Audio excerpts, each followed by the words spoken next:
अस्सलाम वालेकुम नाज़रीन, मैं हूं मंसूर अली खान। अपने यूट्यूब चैनल के ऊपर आपको खुश आमदीद कहूँगा। सबसे पहले आपसे दरख्वास्त के चैनल को सब्सक्राइब करना मत भूलिएगा और बेल आइकन ज़रूर प्रेस कीजिएगा। नाज़रीन, कल मैंने एक व्लॉग किया था और मैंने आपको इस सिलसिले में बताया था कि तहरीक लबैक पाकिस्तान के हवाले से आज का दिन बड़ा अहम है। 24 घंटे यानी कि ये 24 घंटे गुजर रहे हैं, ये बहुत अहम है। कौमी सलामती कमेटी का आज इजलास मुनक्किद हुआ है और इसमें कुछ अहम फैसले किए गए हैं। और अब लगता इस तरह है, क्योंकि कौमी सलामती कमेटी के इजलास की जब आप बात करते हैं तो इसमें जो आपकी टॉप लीडरशिप है, चाहे वो अस्करी क़यादत हो या सियासी क़यादत हो, वो इकट्ठे बैठती है और वो फिर बैठ के फ़ैसला करती है कि अगर कोई मसला दरपेश है दिफाई हवाले से या अंदरूनी सिक्योरिटी के हवाले से, तो उस सिलसिले में क्या डायरेक्शन लेनी है। और गालिबन आज अब इस सिलसिले में ये तय पा गया है, ये डायरेक्शन ले ली गई है कि इस मामले को किस तरह हैंडल किया जाएगा। इस सिलसिले में मैं दो मुख्तलिफ जो सोर्सेज हैं, जो न्यूज़ सोर्सेज हैं, जो इसके ऊपर रिपोर्ट कर रहे हैं, मैं दोनों ही आपके सामने रख देता हूं ताकि आपको ये भी आइडिया हो जाए कि रिपोर्टिंग हो कहां से रही है। एक रिपोर्टिंग तो ARY के ज़रिए से हो रही है और एक जियो के ज़रिए से हो रही है, लेकिन दोनों की जानिब से जो है वो एक ही तरह की बात रिपोर्ट की जा रही है और लग यही रहा है कि इन दोनों के सोर्स भी जो है वो एक ही हैं जहाँ से इनको ये इतला दी गई है। इस इजलास के बाद, ये इजलास जब ख़त्म हुआ है तो उसके बाद जो कुछ भी बताया गया है उसमें एक जो सबसे इम्पॉर्टेंट बात है वो तो ये है कि जो साद रिजवी हैं उनको रिहा नहीं किया जाएगा। अच्छा, ये मैं एक एक करके तमाम चीज़ों के ऊपर आता हूँ। जो सबसे पहले ये साद रिजवी का जो मामला है, औरिया मकबूल जान साहब जो हैं वो कल भी एक प्रोग्राम के अंदर मौजूद थे और आज भी उन्होंने एक और प्रोग्राम के अंदर भी इसकी सारी तफसीलात शेयर की हैं कि बेसिकली इनको मीडिएटर के तौर पे हुकूमत ने जो है वो इनसे कहा हुआ था और वज़ीर आज़म इमरान खान साहब ने इनको कहा हुआ था कि जी आप जो है इस सिलसिले में निगोशिएट करें। मैं थोड़ा सा इसका बैकग्राउंड बता दूं, फिर मैं कौमी सलामती कमेटी के इजलास के जो फैसले हैं उसके ऊपर आता हूँ। औरिया मकबूल जान साहब ये फरमा रहे हैं कि इमरान खान साहब ने उनसे कहा था कि जी आप मीडिएट करें और उनकी फिर साद रिजवी से मुलाकात भी करवाई गई, उनकी TLP की जो दीगर लीडरशिप है उनसे भी मुलाकात करवाई गई और उनकी जानिब से ये कहा गया, TLP की जानिब से, तहरीक लबैक की जानिब से कहा गया कि जी हम आपको, औरिया मकबूल जान साहब को पूरा मैंडेट देते हैं कि आप हमारी तरफ से जो फैसले करना चाहें आप कर सकते हैं, ये पूरा इख्तियार हम आपको देते हैं। तो औरिया मकबूल जान साहब जो हैं वो इस सिलसिले में उन्होंने पिछली जुमेरात को जो है वो इमरान खान साहब को पैगाम भिजवाया। वो एजाज़ चौधरी साहब से मिले, जेल रोड लाहौर के ऊपर जाके उनसे उनकी मुलाकात हुई। उनकी गाड़ी में बैठ के उन्होंने बताया कि जी मुझे इस सिलसिले में ये मैंडेट दिया गया है और वो ये डिमांड कर रहे हैं कि एक तो साद रिजवी साहब की जो है उनकी रिहाई होनी चाहिए, तहरीक के ऊपर जो पाबंदी लगी हुई है पार्टी के ऊपर वो ख़त्म होनी चाहिए और इनके खिलाफ जो केसेस किए गए हैं वो ख़त्म होने चाहिए। तो इस सिलसिले में जो है वो ये पैगाम पहुंचाया गया, लेकिन हुकूमत वाली साइड से किसी किस्म का कोई जवाब नहीं आया। ये सबको ज़हन में रखिएगा, ये लॉन्ग मार्च शुरू होने से पहले है, पिछला जुम्मा जो गुजरा था उससे पहले की ये बात है, एक दिन पहले की बात है। तो हुकूमत इस सिलसिले में कोई किसी किस्म का जवाब नहीं दिया, ये औरिया मकबूल जान साहब फरमा रहे हैं। अच्छा, इस सिलसिले में उसके बाद जो कुछ होता रहा है मेरे ख्याल में उस बारे में ऑलरेडी आप अपडेटेड हैं कि शेख रशीद साहब ने जो प्रेस कॉन्फ्रेंस की, एक जगह वो पहले वो ये कह रहे थे कि जी हाँ मामला तय पा गए हैं, मैं उनसे मिला हूँ जाके, लेकिन कोई ब्रेक थ्रू नहीं हुआ। लेकिन उसके बाद पिछले 24 घंटे के अंदर हुकूमत की जानिब से एक सख्त बयानात का सिलसिला जो है वो स्टार्ट हुआ, जिसके अंदर ख़ास तौर पे फवाद चौधरी साहब की जो प्रेस कॉन्फ्रेंस थी उसमें उन्होंने कहा कि जी ये अस्करियत पसंदी की तरफ जा चुके हैं।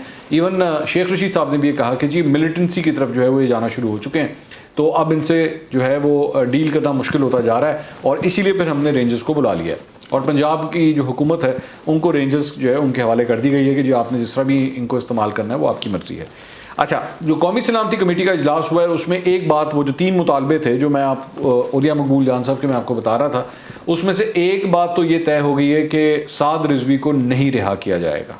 ठीक है, ये बात तय है।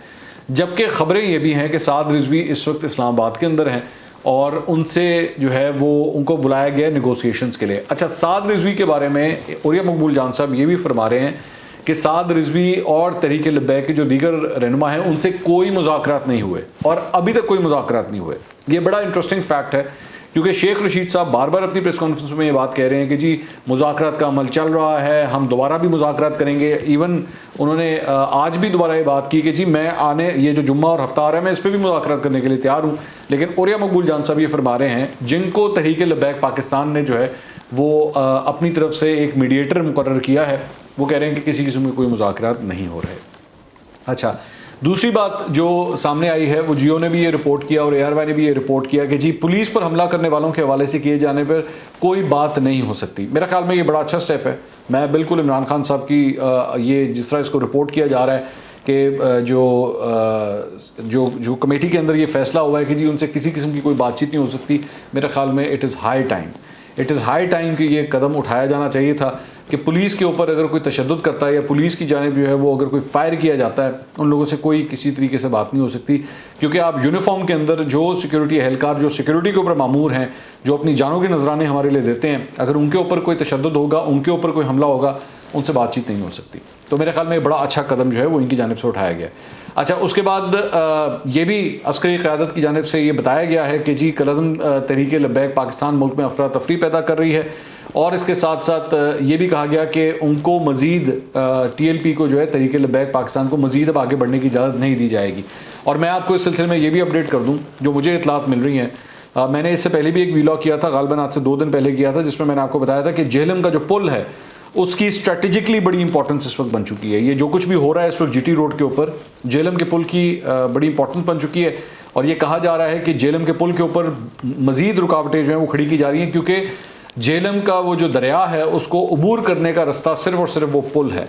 अगर उस पुल तक को रोक लिया गया और पुल से आगे इन लोगों को नहीं आने दिया गया तो बहुत बड़ा मतलब पुलिस के लिए, कानून नाफिज करने वाले इदारों के लिए एक बहुत बड़ी मदद होगी कि ये लोग उसको क्रॉस ना करें। लेकिन अगर इन्होंने उनको क्रॉस कर लिया तो फिर डिफ़िकल्ट होता जाएगा इनको संभालना। तो इस वक्त वो जो पुल है मेरी इतलात के मुताबिक उसके ऊपर मुख्तलिफ़ किस्म की रुकावटें खड़ी की जा रही हैं। कुछ इतलात के मुताबिक वहाँ पर दीवारें भी खड़ी की जा रही हैं, क्योंकि कंटेनर्स वगैरह तो फिर भी जो है वो धक्का मार के हटाओ लिए जाते हैं, क्रेन्स के ज़रिए हटा लिए जाते हैं, लेकिन दीवारें खड़ी की जा रही हैं। पता नहीं वो ज़ाहिर बात है जो ये प्लान कर रहे हैं वो बेहतर जानते हैं कि वो किस हद तक कारआमद साबित होती हैं। तो मेरे ख्याल में अब बिला आखिर में जाके मेरे ख्याल में एक कंसेंसस जो है वो पाया जाता है। और इसमें एक और जो बड़ा अच्छा जो एलिमेंट सामने आ रहा है वो ये है कि ये जो बार बार कहा जा रहा था कि जी सेम पेज है या नहीं है, कम से कम इस बात के बाद ये जो कौमी सलामती कमेटी का जो इजलास है इसके बाद ये इमेज ज़रूर आ रहा है कि हाँ एक पेज बरकरार है, और एक पेज के ऊपर रहते हुए ही जो है वो कलअदम तहरीक तालिबान का जो है वो अब मुकाबला किया जाएगा और इनको समझा दिया जाएगा कि इस तरह कतई तौर पे नहीं हो सकता, ये जो आप डिमांड्स कर रहे हैं ये नहीं हो सकती। तो इसमें से जो 3 इश्यूज थे, 2 में इसके बारे में जो है वो क्लैरिटी आ चुकी है। एक तो ये कि ये केसेस जो चल रहे हैं अदालत के अंदर, इन केसेस का इनको सामना करना पड़ेगा। दूसरा, साद रिजवी को रिहा नहीं किया जाएगा। तीसरा, जिन लोगों ने पुलिस पे तशद्दुद किया है और उनकी वजह से पुलिस के एहलकार शहीद हुए हैं उनसे किसी किस्म की कोई बातचीत नहीं हो सकती। सो इसलिए अब ये लग रहा है कि ये लाइन जो है वो ड्रॉ हो रही है। लेकिन इशू ये है कि इससे पहले भी ये सब कुछ हो चुका है। प्रॉब्लम यह है कि शेख रशीद साहब इससे पहले एक पूरी प्रेस कॉन्फ्रेंस कर चुके हैं, बार बार बता चुके हैं। इससे पहले भी जब ये लोग आए थे शेख रशीद साहब ने उस वक्त भी एक प्रेस कॉन्फ्रेंस की थी, उसके अंदर भी यही कहा था कि जी बस हमने इनको ऊपर पाबंदी लगा दी है, अब कुछ नहीं हो सकता, अब किसी किस्म की कोई बातचीत नहीं हो सकती। लेकिन फिर सब कुछ रोल बैक कर दिया गया था। अब रियासत एक मरतबा फिर से ये फैसला कर रही है कि इनसे कोई बातचीत नहीं हो सकती। अब देखते हैं कि इसका रिजॉल्व कब तक आगे जाता है। दूसरी बात ये जो मेरे ख्याल में एक और अच्छा कदम उठाया गया है, मैं इसकी तारीफ़ करूँगा, वो ये है कि वज़ीर आज़म इमरान खान साहब के बारे में बताया जा रहा है कि वो कल कौम से खिताब करेंगे। अगर ये कल कौम से खिताब करेंगे और इस इशू के ऊपर डिस्कशन होने लगी है, मेरे ख्याल में एक अच्छा पॉइंट है। क्योंकि एक तो मैं आपको बता रहा था कि मुझे फ़ील होना शुरू हो गया था कि इमरान खान साहब ने अपने खिताबात जो हैं वो बिल्कुल ही ख़त्म कर दिए हैं। पहले आपको याद होगा बड़ा एक सिलसिला स्टार्ट हुआ था इंटरव्यूज़ देने का, हर जगह वो इंटरव्यूज़ दे रहे थे, 10-12 उन्होंने इंटरव्यूज़ दिए थे। उसके बाद फ़ोन कॉल्स लेने का सिलसिला स्टार्ट किया था, लेकिन उसके बाद ये सब कुछ ख़त्म हो गया। तो अगर वो कौम से खिताब करने लगे हैं, कौम को बताने लगे हैं कि उनकी पोजीशन क्या है, तो मेरे ख्याल में एक अच्छा कदम है, इसको सपोर्ट करना चाहिए। इमरान खान साहब को बताना चाहिए आके, कौम को बताना चाहिए कि ही इज़ इन कंट्रोल। इस वक्त ये मामला तो उनके हाथ में है। ये नहीं है कि स्टेट जो है वो बैकफुट पे जा रही है या स्टेट के हाथ से चीज़ें निकल रही हैं। इमरान खान साहब को एक फर्म स्टैंड लेने की ज़रूरत है, और वो फर्म स्टैंड ले भी लेते हैं कुछ जगहों के ऊपर जहाँ पे उन्होंने फर्म स्टैंड लेना होता है। जो मतलब जिस तरह वो 6 अक्टूबर का नोटिफिकेशन का मामला था, उस पर फर्म स्टैंड लिया उन्होंने। तो यहाँ पे भी जो है वो उसी किस्म के इमरान खान को देखने की ज़रूरत है, जिसमें लोगों को ये इंप्रेशन जा सके कि हाँ इनके हाथ में है सब कुछ, हाँ इनके कंट्रोल में है सब कुछ। मिनिस्टर्स ने पिछले 4-5 दिन के अंदर जो कुछ किया है, फैसल वाडा हो गए, शेख रशीद हो गए, जिस तरह कन्फ्यूज़ किस्म की स्टेटमेंट्स देते रहे हैं, इससे इस सारे मिशन का जो है वो फ़ायदा नहीं हुआ बल्कि नुकसान हुआ है, बहुत नुकसान हुआ है मेरी नज़र में। तो इमरान खान साहब को खुद आके क्लियरली कह देना चाहिए। और मेरा ख्याल में इसमें सबसे इंपॉर्टेंट बात ये भी है कि जो मुआहदे हुए थे 16 नवंबर 2020 में और उसके बाद 2021 के अंदर जब मुआहदे के ऊपर जो एक मुआहदा हुआ था, इसके बारे में भी क्लैरिटी दे देनी चाहिए कि इसमें इनका कितना अमल दखल था। ठीक है, इसमें बिल्कुल एक बात हो जानी चाहिए। और दूसरी बात, एक और जो चीज़ जिसके ऊपर रिपोर्ट किया जा रहा है कि कौमी सलामती कमेटी के इजलास में फैसला हुआ है, वो ये भी है कि जी फ्रांस के सफ़ीर के हवाले से या फ्रांस के हवाले से कोई बातचीत नहीं हो सकती। That chapter is also closed. तो ये सारे इक़दाम जो हैं वो ये एक इमेज दे रहे हैं कि हुकूमत ने अब ये फैसला कर दिया कि अब हमने टस से मस नहीं होना, बस काफ़ी हो गया, हमने काफ़ी बर्दाश्त कर लिया, 6 दफ़ा ये आ चुके हैं, अब इससे ज़्यादा मज़ीद बर्दाश्त नहीं किया जाएगा। अल्लाह करे ये जो कमिटमेंट्स कर रहे हैं और जो अनाउंसमेंट्स आ रही हैं और जो रिपोर्टिंग हो रही है, ये सिलसिला इसी तरह ही चलता रहे। अगले व्लॉग में दोबारा मुलाकात होगी। अल्लाह हाफ़िज़।